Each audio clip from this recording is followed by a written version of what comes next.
Flight 229, you're clear for takeoff. Just like a flight plan, you have to know where you're going and how you will get there when you plan for retirement.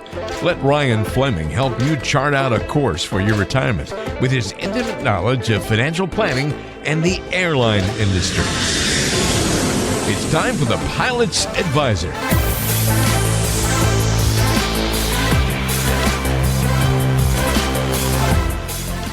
It's time for another edition of the Pilot's Advisor podcast. Walter Storholt here with Ryan Fleming, financial advisor at Fleming Financial Group, serving you worldwide, based out of Georgia in the United States. Find Ryan online by going to FlemingFG.com. That's FlemingFG.com.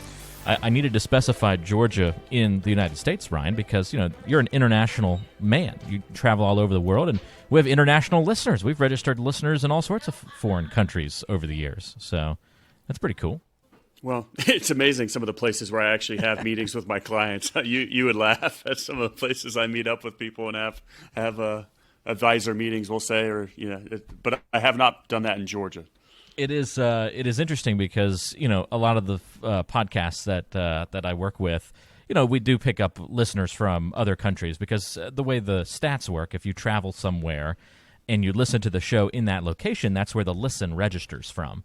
So in terms of the download stats, so like there's a guy that I helped do a podcast with that he has like a whole bunch of downloads from Luxembourg, and I told him one day, and I was like, I don't know if this is just spam or just like a glitch in the system, and he was like, He's like, I've got a client, in fact, two of them that travel to Luxembourg frequently for business. And so they must be listening to the podcast because there you they go. Probably listen to it when they travel. So no surprise that your show has a lot of international hits on the download stats with, pilots flying all over the place, obviously kind of being our bread and butter listenership. So it's pretty cool in any event. So, yes, Georgia in the United States, not Georgia, the country, or somewhere else. I wonder if there's Lake Lanier outside of Atlanta. There you go. Is there another Georgia? Like, is there a Georgia, France, or a Georgia? There's got to be, right? Absolutely. I don't know any of them offhand, but I mean, I'm sure with this quick Google search, they're all over the place. I'll have to see if I can work on that during the show while you're answering some of these questions. Maybe I can slide in a Google search here in a minute. Well, we've got a great show on the way for you today. We're going to flip things upside down a little bit. So, Ryan, I think every couple of episodes we're talking about something that's got the word common in it, right? Common 401k questions, common frequently asked questions about retirement, mistakes that you shouldn't make, common mistakes that people make, all that sort of thing. We're going to flip it upside down and say, all right, what are the things that never happened, the things that nobody says about the financial world? We're going to go in that direction today, and I think it's going to teach us some good lessons as to why we never hear anybody say these things. All right, so to drive the point home and make the concept simple, here's a little one for you to start off with. It has to do with Roth IRAs. Somebody sitting across from you, Ryan, has it ever happened where they say, I really regret putting money into that Roth IRA every year? Well, I thought I've heard it all, but no, I have not heard somebody say that.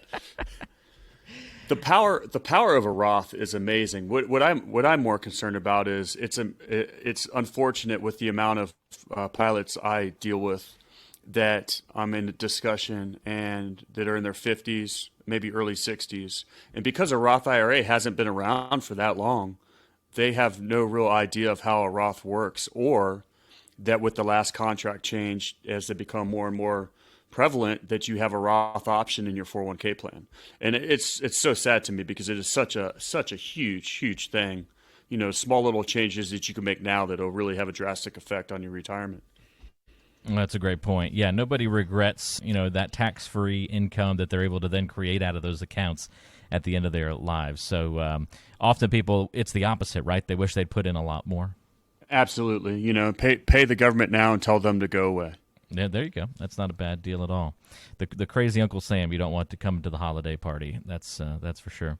All right, another example. Somebody said it's across from you in the airport, which is your office many of the times. In retrospect, I should have spent more and saved less over the years because now I just don't know what to do with this pile of money before I die. Have you ever had anybody that's such a miser and then regrets it that much when they come to meet with you? Well, the one I really hear, not so much that, but what I really hear is nobody wishes they would have worked more And so I deal with a lot of people that are type A personalities.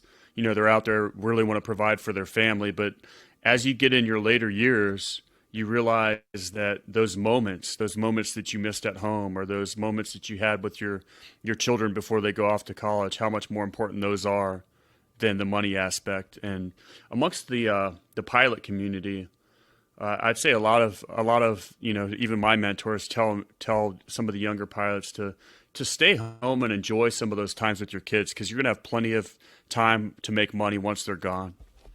It's another great point. Yeah, time starts to become just as valuable as the dollars in your pockets at some point, and you can never get any more of that time back, as we've all heard those sayings before.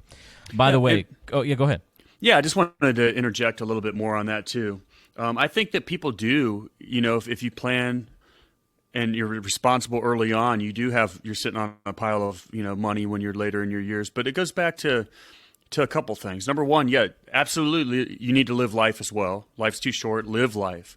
But if you get started early, then you have options. But you can't do it the other way around. You can't spend all your money through your 30s and 40s and then have a good retirement. But if you're responsible and you start saving early, you have a lot of options once you get into your 40s, 50s, and 60s to take that time off or do other things. Yeah, and just because you're saving money when you're younger doesn't mean you can't still have fun, right? Like, the two aren't mutually exclusive. Exactly. You can do both.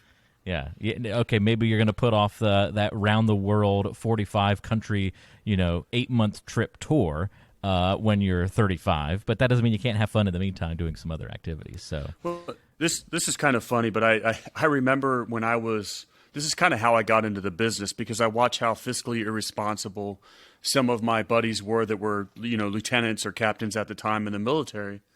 And I remember one of the things I started talking to them about, I was like, you could go out and still have a great time. Just don't buy a round of drinks for the whole bar. Take that extra money and just invest it. And I remember that being a topic of conversation of, with some, for the Navy guys out there, the ensigns, or, for Army or Air Force, when we were all young lieutenants out there, having a good time, but not making a lot of money, but just put something away. There is a little bit of that culture. I think about the NFL, and you certainly know a lot of folks who have gone through the NFL, Ryan, from your time playing football at the Air Force Academy, and the relationships that you've kept over the years. And I know that there's all that pressure on rookies in the NFL to pick up these, we've all seen the stories of them picking up enormous dinner tabs. All the rookies have to pick up this, $50,000 meal. And it's like, all fun and games, and it's laughing because, these guys are making really good money even as a rookie. But it's like, oh, we're teaching terrible financial lessons. Like the financial component inside of me is like, this is a terrible standard to set. Like, no wonder we hear so many stories of those guys then hitting financial trouble later on, because right out of the gate, you're really not doing fiscal responsibility at the outset of your career, which is not how it should be. So it always hurts me when I see those guys. Yeah, we don't have enough time to talk about all the things that happen around the NFL with money, and how how many people say they make a ton of money over their career and have nothing to show for it later on. It is truly, truly a sad thing. And and also sadly amongst the pilot community, there's a lot of people that live paycheck to paycheck. And I don't know what they spend it on without saving a little bit, but it happens. Yeah, it can. It's a slippery slope, right? The more you start spending, that lifestyle creep can happen to any of us, not just with any of these professions. Certainly can happen to any of us. He was in the news recently for a really good game. The Bengals defeated the Steelers in December. The Bengals haven't been in the news much, but do you know the player Giovanni Bernard, who plays for the Bengals? Absolutely. Yeah. So I got to cover Gio when he played at UNC, and I was in the stands when he had his famous touchdown return against NC State for the victory, but then also covered him as when I was in news and sports coverage during my UNC days. And I always thought it was so interesting. Very humble guy, easygoing. And when he got into the NFL, it was the season that they were doing the HBO Hard Knocks stories and following players around. And I remember it was big news, and everybody was laughing about it, the fact that he drove his mom's minivan around his whole rookie season. and he wanted to be fiscally responsible and try not to spend a whole bunch of money. He was living in a small apartment and driving his mom minivan around all the time, and guys were just, ragging on him the whole time. But I was just like, there you go, Gio, good job. You're being responsible your first season in the NFL. So you just don't hear a lot of stories about that. Well, absolutely not. Talk about things that nobody says. That's a perfect example, and I wish there was more players like him setting a good example and having it, where they have it figured out. He rocks a pretty sweet mustache these days too. If you've seen any of the any of the headshots, he looks like he's about 60 years old now, playing as a 30-year-old. A story I like to tell, because I have a friend of mine who is a agent for NFL players, and he was telling me a story. He actually, I get to hear a lot of stories that are just make you sick to your stomach. But the latest one was one of his one of his players got a $700,000 check, which was like an installment check. And that player 2 weeks later was calling him up because he didn't have enough money to pay for his cell phone bill. Oh, my gosh. And I don't even know if I could spend that much money in a matter of 2 weeks. Yeah, I mean, unbelievable. I don't know what could you possibly do to spend $700,000 in 2 weeks? Very expensive tastes. Yeah. Or gave it away to a lot of people, which I know is definitely a problem too. A lot of folks from the past, you want to hook up and help them out, and if a lot of these guys may have hangers on that you got to be careful of, that all of a sudden that money just starts bleeding out of your pockets. Mm-hmm. But still, $700,000 in 2 weeks, that's a lot of spending pretty quick. Well, hey there. We hope you're enjoying listening to the Pilot's Advisor today. Just wanted to take a quick moment from the show to remind you that if you have any questions ever about what Ryan talks about on the program, need any assistance with your financial planning, need some guidance to get to and through retirement, or whatever financial questions might be on your mind, don't ever hesitate to reach out. The simple way to get in touch with Ryan is to pick up the phone and call or text 843-475-3038. Again, that's 843-475-3038. You can also find Ryan online at FlemingFG.com. That's FlemingFG.com. And as always, we put contact information to get in touch with Ryan in the description or the show notes section of the program. So just check it out on whatever app you're using, and it's easy to get in touch with Ryan. All right, now back to the show. We're talking about the things that nobody says, leading to some good stories on today's show. By the way, quick aside, I did do some Googling. There are 3 countries that also have a city named Georgia within its borders. Also, inside the U.S., there are several other states with a Georgia inside of them. There's a Georgia, Alabama, a Georgia, Indiana, a Georgia, Kansas, a Georgia, Louisiana, a Georgia, New Jersey, and a Georgia, Texas. So lots of Georgias in terms of city names. Obviously, there's the state of Georgia. And then we have a city named Georgia in Jamaica. In fact, 3 of them in 3 of Jamaica's states. And then 1 Georgia city in Zimbabwe. So there you go. We do have. And if you're ever in the Atlanta area, every single single street is called Peachtree. There you go. That's right. Have you ever been to Atlanta? I have been. The first time I went to Atlanta, I was blown away by how wide the highways were. I never thought that was possible to have that many lanes of traffic. I remember my mind just being blown because I was pretty young still, and I just had never driven on a road that had more than 4 or 5 lanes of traffic. And I get into coming into Georgia down 85, and I don't know, I think I counted 12 lanes at one point, maybe even more than that. It was wild. I have that exact same memory as a kid because, we'd drive all night to go to Florida for the beach. When I was 12 was the first time I did that. And I woke up in the middle of the night because my dad's, driving an all-nighter. And we're driving through Atlanta, and it was like, oh, my Lord. It was like literally 8 lanes on one side of the road. And you're going underneath the city and everything else. It's all lit up. And it's funny how your perspective changes because now I'm on those roads, Now it's regularly. It's old. It doesn't blow you away anymore, right? Yep. Yeah, I remember the width of the lanes and then the bridges crisscrossing overhead. The other highways crossing overhead that seemed like they were miles up in the air, and just how expansive it all felt. It was very dramatic the first time driving through and seeing that. So pretty cool.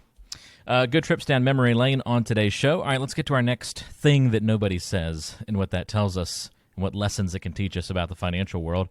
Let's talk about life insurance. Somebody sitting across from you, Ryan, and they've just lost a loved one, in fact, a spouse.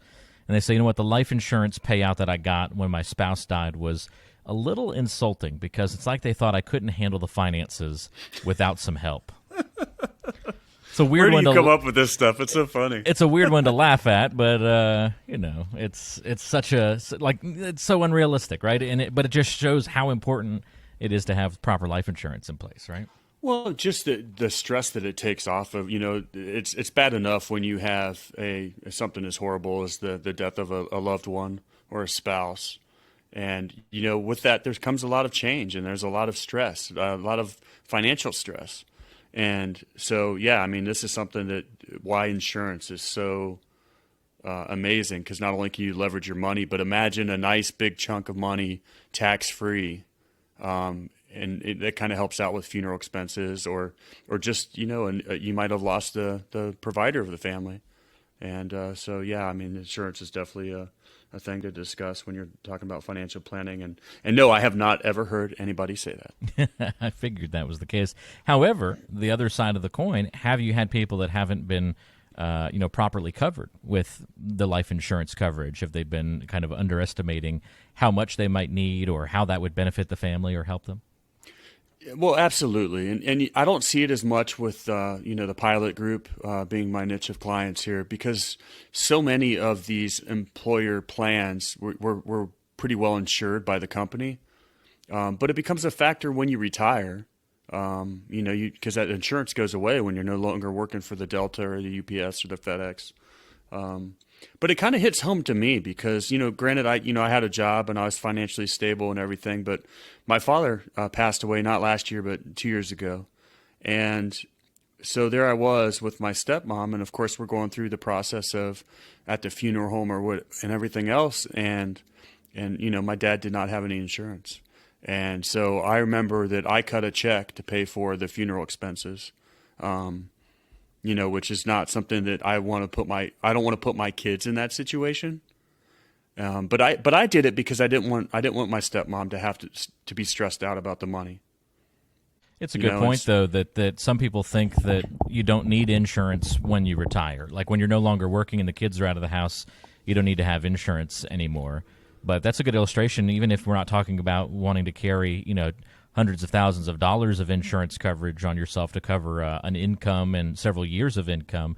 Even just something small can be really beneficial at that time for your family. Well, and it just hit home to me just how important it is to get your finances in order, so it's not a stress on those that you leave behind or your children that have to clean up the mess because you didn't spend the time to get things organized. That's a good point, Ryan. All right, another shift of gears here. Things nobody says.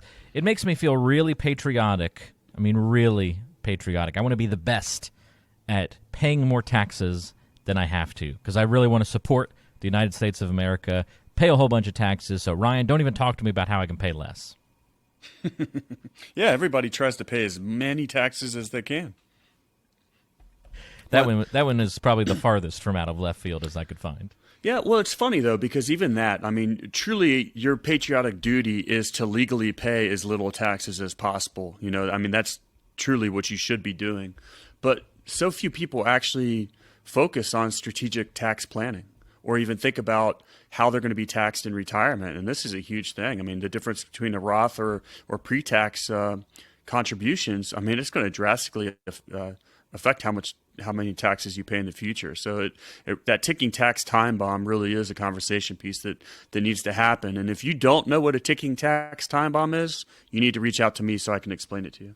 That's a great point, Ryan. In fact, you can also go to pilotsadvisor.com. We'll link to it in the show notes of today's episode. You can watch a webinar on the academic approach to investing that Ryan employs, show you how to not speculate and gamble with your money based on Nobel Prize-winning research, and then taxes becomes obviously a huge component of the planning process, but that might be a good place to begin. A 10-minute video that you can watch to sort of take some first steps into getting ready for retirement and your financial future. That's pilotsadvisor.com, where you can go to check that out. Have you ever wanted to learn more about the academic approach to investing and saving and planning for retirement that Ryan talks about here on The Pilot's Advisor? Well, if so, go visit pilotsadvisor.com. pilotsadvisor.com. You can watch a quick webinar on the academic approach to investing. It'll show you how not to speculate and gamble with your money. It's all based on Nobel Prize winning research. Only takes about 10 minutes to get through the video and watch it. Going to be worth your time, I promise you. Go check it out right now, pilotsadvisor.com. It's a webinar that covers that academic approach to investing. pilotsadvisor.com. All right, back to the show. All right, last but not least, Ryan, one more funny one here since we're in the realm of things that don't happen or nobody says. I love big market corrections. It's like a really fun roller coaster ride. In fact, 2008 and 2020, probably my favorite years. But it's either a roller coaster or a merry-go-round. You choose. Or a little bit of both, right? Yeah. Well, the funny part about this is, of course, the market corrections and the roller coaster ride is definitely not something that's fun to deal with when you're in retirement. But I try to put perspective on this for people because it's a natural market thing. And so if you understand the rules of investing in the market, you're going to have market corrections. But what it really is for those that are saving for retirement, it's an opportunity. I mean, it's an opportunity to buy in very, very low. And so I just wish that, people would position themselves to take advantage of the opportunity or just understand that it's just a part of the market. Yeah, I think that's such an important one, such a big one to bring up because, it's just when you get close to retirement, you can stomach those swings less and less. I'm sure you had a lot of conversations this year, Ryan, with folks who, not only because of what was happening in the industry and continues to happen in the industry and some uncertainty there for many people in terms of the employment, but then if you're looking at your 401k at the exact same time, taking humongous dives, that's got to get old the closer you get to retirement and cause even more struggle mentally, physically, in all ways, as you try to get ready for those maybe final few years of your working life. It's tough. And that's why you need to reach out to me because there's ways to combat that to where you're not going to be stressed out about it and, be ready. Your portfolio is going to be ready for swings like that. Investing in the market, it's not as complicated as people think. You just have to follow the rules and you got to take emotion out of it. And unfortunately, those are two things that the average investor is not very good at. But that's why I have a job and I want to help you pave the way for a successful landing in retirement. Well, if you have any questions about what we've talked about today or want to talk about putting together a financial plan and how you can get to and through retirement, all you have to do is pick up the phone, 843-475-3038. You can call or text Ryan there, 843-475-3038, or go online to FlemingFG.com, and you can email Ryan. It's Ryan@FlemingFG.com. And we'll put all the contact info in the description of today's show, so just check the show notes section of your show, and you'll find the appropriate info there. Ryan, that's it for today's episode. Thank you for the time and playing along a little bit with some of these things that nobody says, but some good lessons, I think, embedded in each of these examples. Kids say the darndest things. I wish I could hear investors say some of these things. That's fantastic. Yes, when next time you meet with Ryan, say something outlandish. Make him open his eyes up a little bit and say, like, "What? Someone finally said one of these things." How can I pay more taxes? Somebody needs to mess with you, Ryan, in your next appointment. Hopefully, somebody's listening and they're meeting with you soon, and they can throw you for a little bit of a loop. See if we can prank you a little bit with some outlandish things. Trust me, Walter. With some of the listeners I know and some of the people I work with, it's going to happen. It's going to happen now. All right, yeah. good. They'll take advantage of this opportunity that you set up. I can't wait to hear the stories a couple of episodes down the line. That'll be great. All right, well, thank you so much for tuning in. We'll talk to you next time right back here on The Pilot's Advisor. You've been listening to The Pilot's Advisor, featuring Ryan Fleming, a financial advisor at Fleming Financial Group, serving clients worldwide, but based out of Charleston, South Carolina. If you have any questions for Ryan on what we've talked about on today's show, maybe a future topic idea, or want to talk more about getting a complimentary review of your financial plan, here's the best ways to get in touch. You can go online to the website, FlemingFG.com. That's FlemingFG.com. You can also email Ryan. It's simply Ryan@FlemingFG.com. Or you can call or text to get in touch. 843-475-3038 is the number. That's 843-475-3038. 3038. Thanks for listening to The Pilot's Advisor. Don't forget to subscribe on your favorite podcasting apps. We're on Apple Podcasts, Spotify, Google, Stitcher, TuneIn Radio, and many more locations. So whatever app you like to use, search for The Pilot's Advisor podcast today and subscribe so you never miss an episode. Information is for illustrative purposes only and does not constitute tax, investment, or legal advice. Always consult with a qualified investment, legal, or tax professional before taking any action.